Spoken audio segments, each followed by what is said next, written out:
So, is there a post chemical hair loss relationship? Is there? Isn't it? With that and more, we're going to be talking about that today here at the Hair Wire, the place where you guys get hair smart.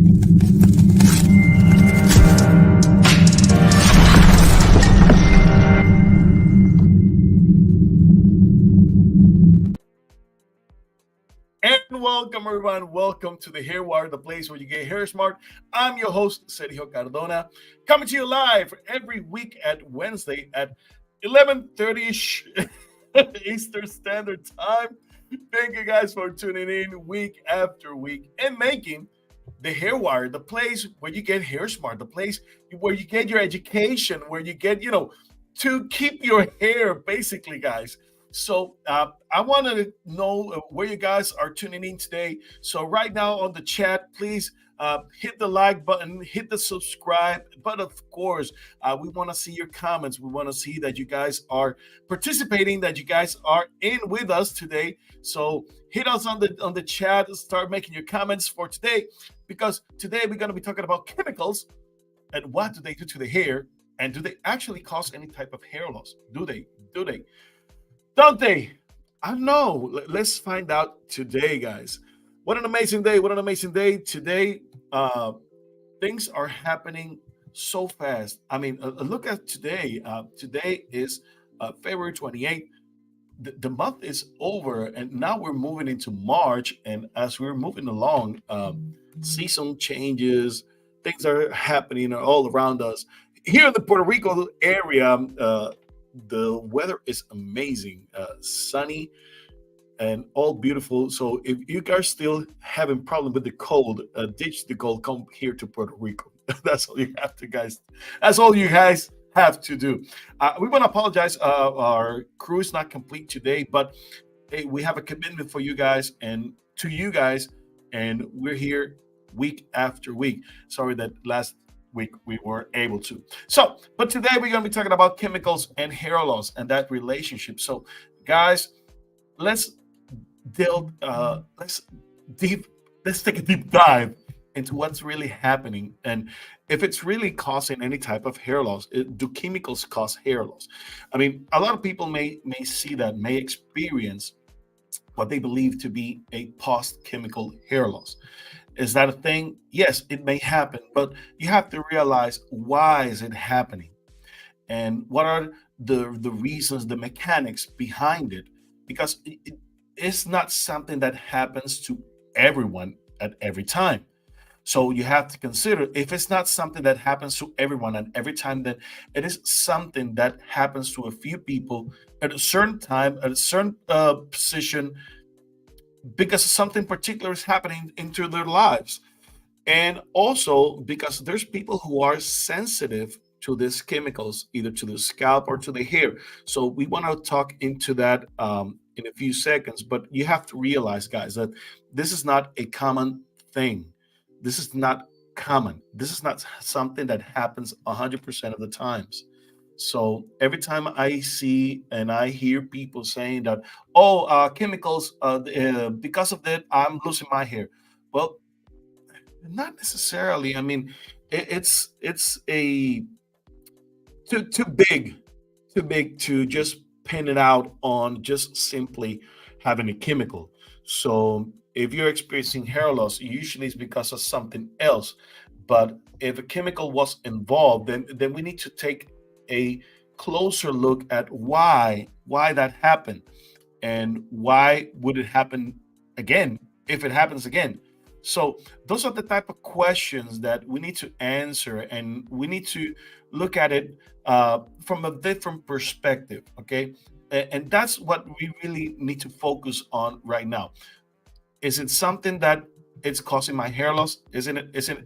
So let's get real quick on it. So whenever we talk about chemicals, and I'm talking chemicals in general, I'm talking about hair coloring, I'm talking about relaxers, I'm talking about perms, I'm talking about blowout services, I'm talking about anything that a hairstylist might need to use gloves on.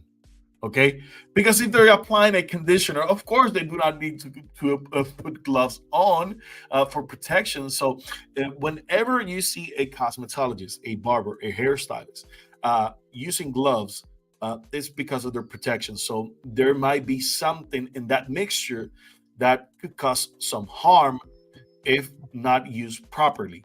Okay, so considering that, if and that's my basically my most basic definition to a chemical, okay, and that is, if you have to put gloves on, then then something in between is happening that you need protection. Okay? Simple as that. So we're going to be covering that and how to do chemicals later on, but first things first, can chemicals cause hair loss? Well, the real reason behind it is because of inflammation. Because most chemicals, they can cause basically irritation to the scalp, and if they are applied and you experience overexposure because the chemical was too applied for too long, or heat was applied into the process as a way to try to speed it up, and that reaction caught on your skin and cause a burning sensation, cause you to feel some type of itchiness on your scalp. And believe it or not, guys, there's a lot of people out there with very low sensitivity. I mean, people who basically get their scalp burned and they don't feel a thing. They don't, unfortunately, because the thing is that if your scalp is so unsensitive, I mean, like you don't feel a thing, you have a problem. Okay, you should be able to feel if something is burning on your scalp. If you had a prolonged exposure to either bleach or a relaxer on your scalp, it should burn. Okay, it should burn. But if you're not feeling it, then that's a problem. But most importantly, guys, we need to consider if the chemical itself is burning my scalp or not. So if you feel any type of itchiness, burning sensation while application or after application, no matter how mild, and here's the thing, I see a lot of hair salons that they will hand people a comb, so people can, if they feel to, they need to scratch, they don't mess up their hands. But if you need to, then if you feel the need to scratch, then something might not be working the way it's supposed to, because chemicals are not supposed to feel any itchiness and or a burning sensation on your scalp. If that is happening, then my recommendation is to remove the chemical completely right then and there, and take measurements uh, before you reapply the chemical. And I know that, a lot of salons will say, hell no, I ain't doing that. If you got your chemical on, you stay with that chemical on. Well, consider the potential damages on people's scalp, on your client's scalp. If they feel they need to scratch because it is burning, because, the chemicals, the reaction to the skin is becoming irritated because of the chemical, you should consider removing that chemical right away, like immediately. Why? Because it's causing harm. And because of that burning processing on the scalp, yes, hair loss may be experienced. You have to consider that because of the high level pH that is obtained for those mixtures. That mixture can corrode and eat up the basically the anchor system on our follicles, which could loosen up the hair, basically. Okay. And that's the one of the biggest damages that we want to avoid into this process, a intelligent effluvium caused by chemical burning. The other thing is that there's serious burns into the process, particularly where people who over process. If you need to reapply chemicals twice, three times, four times in the same day, oh my gosh, that's too much for the scalp. Okay. And you may say, well, I'm just working on the hair. Well, if you're working on the hair, why people are having burning sensations? Because there's leakage, there is bleeding out from the foils and reaching out to the scalp. That's why. Okay. So you want to make sure that your application is proper and that chemical is not straight up to the scalp. That's not the way you should apply chemicals. They should not go straight to the scalp. Yet, people might say, "Well, how do I get my grace cover all the way down to the root?" Well, you need to apply that thing straight to the scalp. Well, there are different techniques for that, so that you don't have to, and you have to be very careful. But if you want to do a fast service, then it's not going to be careful, unfortunately, and people might get burned. That's the thing. So what do we do in those instances, Sergio? Well, if I recognize that there's a burning, itching into the people's scalp, then again, we need to remove that quickly. But if not, and it already happened, then we need to deal with the aftermath, and that may be hair loss. That may be, of course, hair breakage, which is the main thing that usually happens, with chemicals. If the mixture was not properly applied, if the type of hair was not uh you know um properly evaluated. Because here's the thing, whenever a hairstylist will do chemicals, they need to evaluate the hair prior to the process. They can just People cannot walk off the street, sit on a chair, start applying chemicals. That's not the way it's supposed to go. That's not the way it's supposed to be done. I mean, you should go through a proper consultation process. Even if it's a client that you see every week, you should go through the process and see that hair, because people might do crazy things at home and they don't tell you until that chemical is already on and it's too late.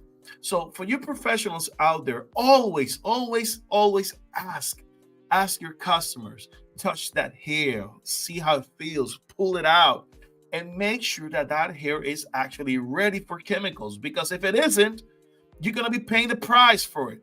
And you're going to be the one to blame, because you're the professional, the licensed professional who are applying chemicals. Okay? And this is serious, guys. This is serious. And you need to take responsibility into the process and take the time to see what's happening, to see what people are doing, to realize, you know, you're not a candidate for a color today. You're not a candidate for chemical today. Simple. You want to take it to the next shop? Be my guest. I'm not taking the blame for it.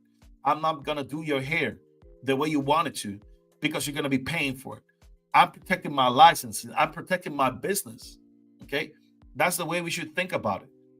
But unfortunately, a lot of people don't see it that way, unfortunately. And they will do whatever clients tell them to do, regardless of safety, regardless of common sense sometimes.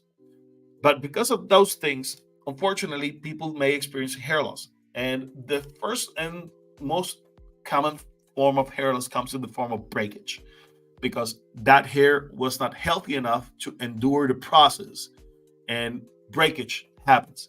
Of course, you have to consider that hair breakage can happen at any length of the hair, from very close to the root, even to the tips of the hair. So it can break at any point. Wherever there's the weak link, is going to break up over there. And weak links can happen because of many things, because of heat, because of tools, how the people style their hair, or even the food that they take. Because you have to consider that hair grows in segments. And if today, or let's say for the last 30 days, my diet was awful, that segment of hair that is growing in those days is going to be weak. Simple. Very simple. This is why, having beautiful hair is a constant hassle, because you have to work at it on every day. You have to consider, as you eat, that's how your hair is going to be built on every day. Whatever I eat today is building the hair that's going to come out tomorrow. Simple as that. And you have to consider that hair is a strand. Okay, And again, it goes by segments. And in those segments, there might be weak links, areas in the hair that are weaker. And of course, breakage can be an effect of those weak areas. So you have to consider that, guys. You need to consider that.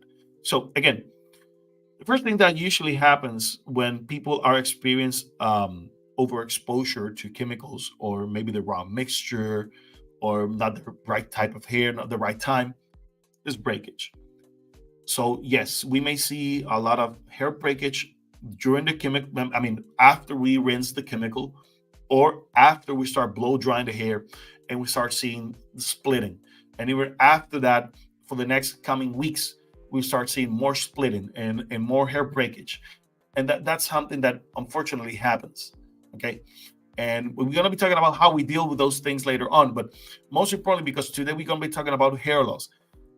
What happens when hair loss occurs as a direct impact of coloring or any other chemical? Well, again, the damage is already done, but that doesn't mean that we can do something about it. What can we do about it, Sergio? Well, first things, if I understand that I am experiencing, as I mentioned in the beginning, any type of itching, burning sensation with that particular chemical, then we need to consider our techniques, because you have to consider next time. Okay, it happens today. What's going to happen next time? Well, before we go to next time, we need to realize that maybe we need to change the type of product, type of chemical that we are using. And I like to rather use basically additives, things that I can mix into the coloring process, things that I can mix into my chemical, and those additives can add properties that can protect not only the hair but also the scalp. By giving that extra layer of protection, I can avoid chemical burning. I can avoid those mishaps that could cause hair loss. Okay, there's a couple of things that you can actually do. So the first thing is, a lot of people, they like to do chemicals with their hair dirty, because those natural oils will protect your scalp, supposedly, not necessarily. And one of the things about applying color to dirty hair is that the color is not gonna be absorbed properly. So unfortunately, faded colors and uneven colors, it becomes a result of having a color on a dirty canvas, as I like to call it. Whenever you're dealing with hair, you have to consider it as a canvas. So you want a clean canvas before you apply chemicals. So there are different techniques where you can use a deep cleansing shampoo to remove all dirt from the hair to the scalp. Now, here's the thing. After that, a lot of people might say you do not use conditioner, because that creates a layer of protection that unfortunately will block the color. Does it really? Not necessarily. And let me tell you, one of the things that I like to do is I like to teach people to use a conditioner right after they wash their hair, and keep that conditioner in, and you blow dry that conditioner. Okay, you dry it out on the hair, and that will give you an extra layer of protection to the scalp and to the hair, and it will color. The color and the chemical will work, but you have to dry that conditioner. You apply the conditioner throughout the hair, throughout the scalp, you massage it, and you dry it out. If you apply a chemical with a wet conditioner, believe me, that color, that chemical is not going to work. Simple as that. But if it's dry, yes, it will. The other thing is, again, adding the putting that extra additive into the mixture, and making sure that you're mixing properly your chemicals. And make sure when you build those mixture, make sure that they are right with manufacturers regulations, what manufacturers recommend. Because the moment you step out of what the manufacturers recommended, basically you are taking the blame for everything that happens to that color. So manufacturers, if you as a professional, you mix the color the way it is supposed to, the way manufacturers tells you to, then if something happens, it's their fault. It's a faulty product. And that may happen, guys. Unfortunately, we may mix a product that, we bought it brand new and it's already oxidized. It doesn't, it was a bad batch. Those things can happen. But the way you cover yourself is by making that mixture the way it was intended to by manufacturers. So the proportion, whether it's 1 to 1, 1.5 to 1, 2 to 1, your developer color ratio, as long as it is what manufacturer says, you're gonna be okay. You're covered. But if you're not, then of course, your license is on the middle, and you could lose your license, you could lose your business. So make sure you're doing it right, professionals. Make sure you guys are doing it right. Okay. So that's the way to first protect your customers, to protect the people around you, and making sure that you're doing it the way it is supposed to. Okay. So the other thing that we need to take in consideration is um, using the right product as an additive. Personally, I love Olaplex product to apply with the coloring or chemical. I like the product. I found it to be rather good, and there are a lot of bonders out there that you can also integrate, and other chemicals. For instance, there's a product from London. It's called Sensocare, and basically, it comes in a crystal bottle, and you mix it with your color, and it is intended for sensitive scalp, for people who have a tendency to feel itching, burning sensation. You can apply that as well to the hair color, and it will enhance the experience, and people will not feel that burning sensation onto their scalps. The other thing is after chemical. Once you rinse it out, once you wash it out, make sure you properly wash that hair, because unfortunately, if you don't wash the chemical correctly, those particles of chemicals that stay behind will keep interacting with the scalp and with the hair, and will cause more burning or breakage into the hair. So make sure that you're washing that hair properly, that you're removing away everything that is not supposed to be there, so that you know that hair is completely clean and protected. Actually, there's a product from Matrix. It's like a shampoo, basically, and you apply it after you use a bleach to make sure that you remove it completely, and it will turn red on the areas where basically you still have bleach on the hair. So it will guide you. It will help you, determine whether you have to wash two, three, four times that hair, so you can remove that chemical completely. So make sure that you're removing the chemical completely after you apply the product. Okay, after you apply the chemical, making sure that you remove it completely is one of the fastest ways, one of the easiest ways that you can, and make sure that your process is complete and that is correct. Okay, because remember, usually after hair color, what happens after you remove it? What happens? Heat. You're gonna go to your blow dry. You want to dry that hair naturally.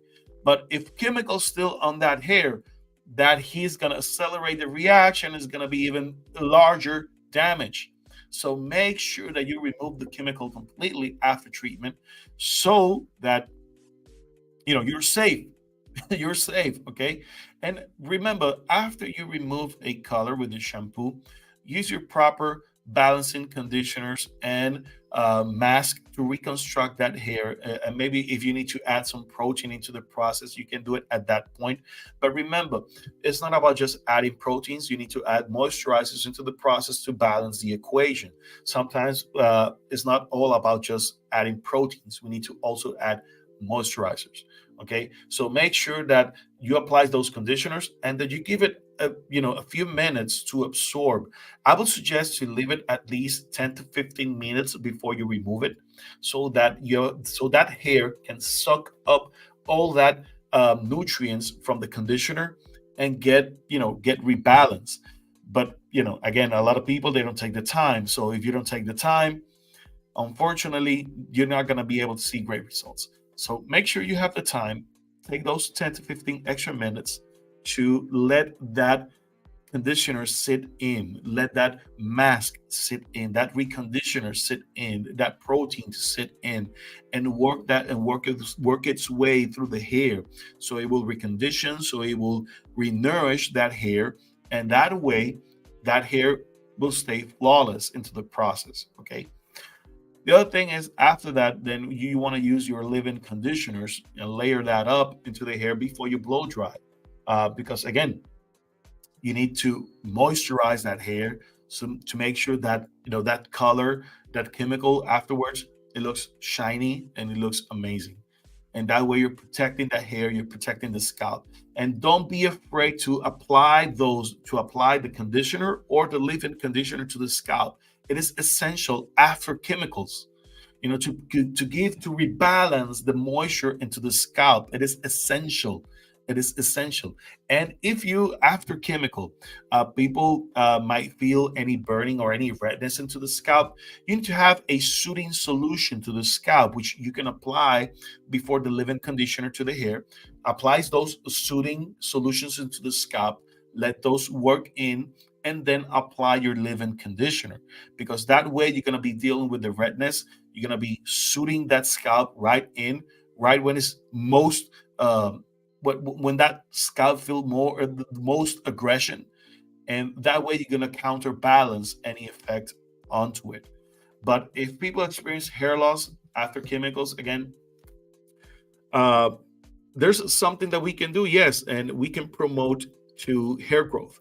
That hair has already gone, so it moved into telogen. It has been removed from the scalp, so we need to promote the anagen phase into the follicle. That hair is gone, so we need to regrowth. We need to increase hair stimulation. By how, Sergio? Well, there's a couple of techniques, but the most important one is to make sure that there's the proper nutrition into the bloodstream. If there isn't, then we want to recommend supplements to help, reboost that nourishment of nutrients into the bloodstream that will reach out to the hair bulb, to the hair that is growing. Also, we want to make sure that there's a blood circulation enough. So we want to increase blood circulation. Techniques that will increase blood circulation. Techniques that will activate my stem cells into growing more tissue, into growing new hair. So there's a couple of techniques that you can do after chemicals. I like to use laser, because basically laser after chemical reduce any redness, any inflammation into the scalp. Also, high frequency, you can use high frequency as well. It's gonna help with the swelling of the scalp, with the redness. I would not recommend use microneedling, but you can use microneedling a week after coloring. We can use microneedling as a way to stimulate hair growth after chemical. But after chemical, you can use, again, laser. You can use high frequency, and you can use serums, stimulating serums into the scalp, and products that your clients can use at home, so they can stimulate that hair growth alongside with their nutrition and their vitamins and the supplements to stimulate hair growth. So basically, those are the main things that you can use, but you have to consider the properties. You want to make sure that there are the nutrients, that there's the blood flow, and of course, a device, something that will help me massage into the scalp, like a high frequency or laser device, to get that going. All right. So basically, those are the main things that we want to cover up today. We want to make sure that, after chemical processing, if hair loss happens or if hair breakage happen, you want to differentiate one to the other. Hair loss happens, then we need to move to stimulation. That hair is already gone. But if we want to prevent, we want to make sure that we have a clean canvas before chemicals. We want to make sure that we have the proper nutrition, or at least to use the proper additives to that mixture to prevent any damage. And after treatment. We want to rebalance the scalp with the proper uh, hydration and protein treatment if necessary, either to the scalp and hair, and also any soothing solutions to the scalp. So, it will help calm any redness, any itchiness, any burning sensation into the scalp. Okay, so those are the tips for today. So make sure you write them down and you work them and you talk to your cosmetologist and you talk to your professionals. And for those of you who are professionals out there who are watching, make sure you're doing it right for your customers. Make sure you're doing it right by them, because they're depending on you to making sure that they look great, but they also that they keep their hair. So make sure and stay safe, my friends. Stay safe, my friends. That's it for today. That's it for today. We have a short show for today, but make sure you keep connected. Stay tuned here at the Hair Wire. Also, remember, hit the like button, hit the subscribe button, and we also want to see your comments. If you have any questions, please let us know. Also, remember that we still have the summit. The summit is almost over, so we have only a few weeks left of the Hair Wire Summit. So if you still want to grab that great information, we have an amazing full pack of information summit. So make sure you get your summit tickets right now and start watching those videos. We have over 24 presentations for you, top-notch people on the industry to help you keep your hair and help your industry, our industry friends, to do it the best way you can do for your customers. Learn about trichology, learn about hair, helping people grow their hair and how to keep it. So make sure you visit our website, thehairwire.com/summit. Get your tickets today, and we'll see you next week. God bless you all. Till then, you know how it is. Bye-bye.